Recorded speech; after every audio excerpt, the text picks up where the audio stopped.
Welcome to Fabulosity For You, and my name is Angie. If this is your first time visiting my channel, please click the subscribe button, then click the notification bell so when I upload videos, you'll be the first to know. Like this video and make a comment. This channel is about relationship advice and lifestyle. And this is not your first time visiting my channel. Well, welcome back, my queens, and welcome to the kings out there. Okay, so tonight is relationship topic night.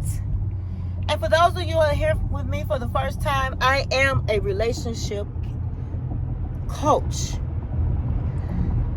And so I received a letter today. I'm going to get right straight into it. I'm in the car. I'm on my way to a birthday party. And I want to stop in and give you this information. Okay, so I'm going to get right into it. For those of you that are here with me for the first time, I do relationship topics, and I also do a Dear Angie where you can write into me via my email. My email is in the description. And you can either tell me a relationship topic problem that you have, or a relationship topic that you would like for me to discuss. Some of the letters will end up on this channel, and some of them I will just answer you privately. I received a letter from a young woman that is 33 years old, and she is from Chicago. This is really not a Dear Angie. This is a beware letter that she wrote, and she wanted me to share to my queens out there. She said, "Dear Angie, I subscribe to your channel, so I am a fabulous one. I subscribed to your channel in 2024. What I love most about your channel," she said, "was my Dear Angie and my fashions." She said, "This is really not a Dear Angie letter, but this is a letter that I want you to share to your audience, to your single audience, because I want them to be aware when they're out here dating. And I thought I would share this letter with you so that you can share your letter with your queens." She said, "Angie, I am a single woman, and I went out with my friends to a club, and I met this guy." She said he's an older man. He happened to be 55 years old. She said he was well established. He has his own business, home. She said, "I really wasn't attracted to him like that when he approached me. But I looked at his shoes and his clothes and everything, and he seemed like he did have a point. And I am a woman that's self-efficient. I have my own home. I have a nice car. I pay my own bills. But it's tough out here, Angie." So I decided I would exchange numbers with him. When I exchanged numbers, he called me immediately the next day. We talked, and he told me a little bit about his business, his home. He said that he was living with someone and it wasn't working out, and so he's basically newly single. I told him my age. I told him my age, and I told him I was single, and he said he wanted to take me out. I did not agree upon it right away. I wanted to talk with him first, and he seemed like he was very established. He seemed like a nice man, and after the third time him asking me out, I decided to go out. I did take my own car. I met him at a place that was public and a place that I knew people so that I could be comfortable. And so I met him at a bar and grill. We got there. I started talking about how he's older than me and what I would expect if I dated an older man. And then he said he had to go to the bathroom, asked me to watch his drink. So he came back, and then I had to go to the bathroom. And I asked the bartender, who I knew, if she can watch my drink. She immediately put a napkin over my drink.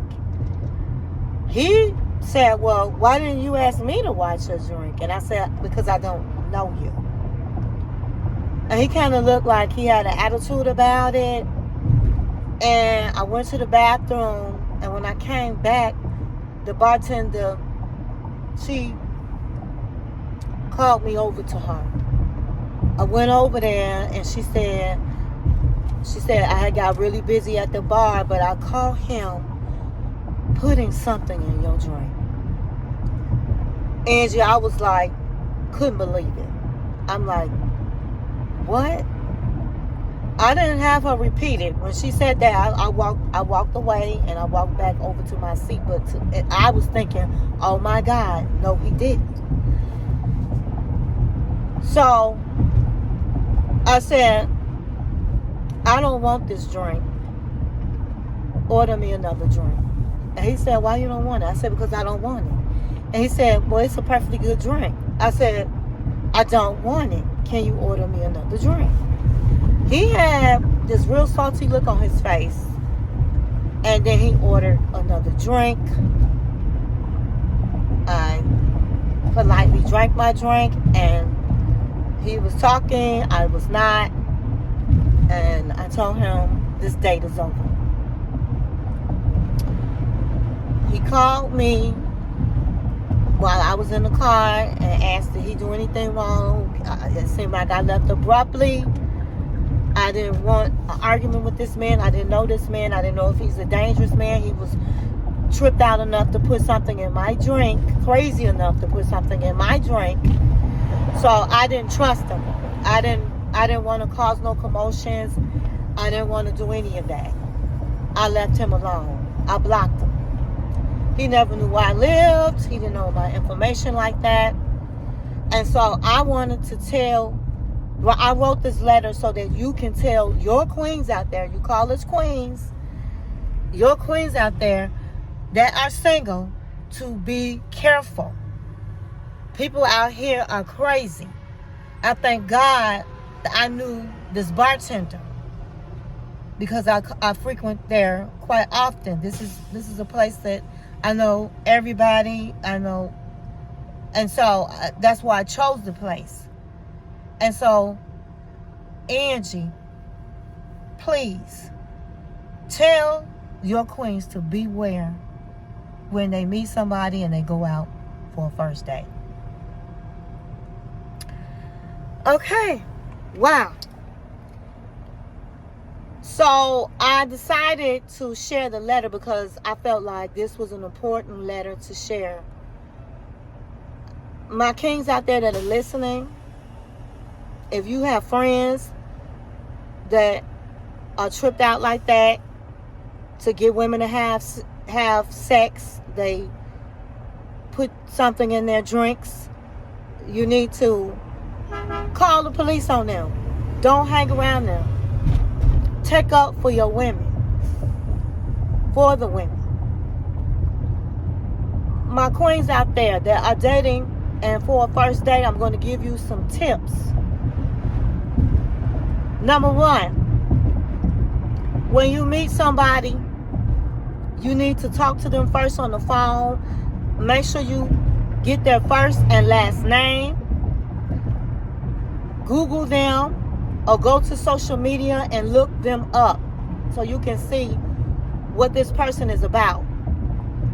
If you agree to go on a first date, make sure it's in a public place where there's a crowd. Make sure you use your own transportation. Make sure that when you are talking with them, you don't give out your personal information. Okay, so that's 2, 3. Number 4, make sure that you share your location with a friend or a family member so that somebody knows where you're at all times when you're on this date. And make sure you give out that person's first and last name to a friend or a family member. Number 6, if you have a bad vibe, don't go out on a date with this person. Follow your instincts. Your instincts is God's given gift that he gives to you to let you know when something is wrong. I want my queens to be safe out here. When you are on the date, monitor the amount of alcohol you drink. I say this to everybody. Women, just have wine. I don't care if this is not your drink of choice. Have wine. 1 glass, 2 max. Monitor your alcohol. And like this woman said, if you decide you have to go to the bathroom, either take your drink with you or when you get back, ask for a new drink. Because you have some really crazy people out here.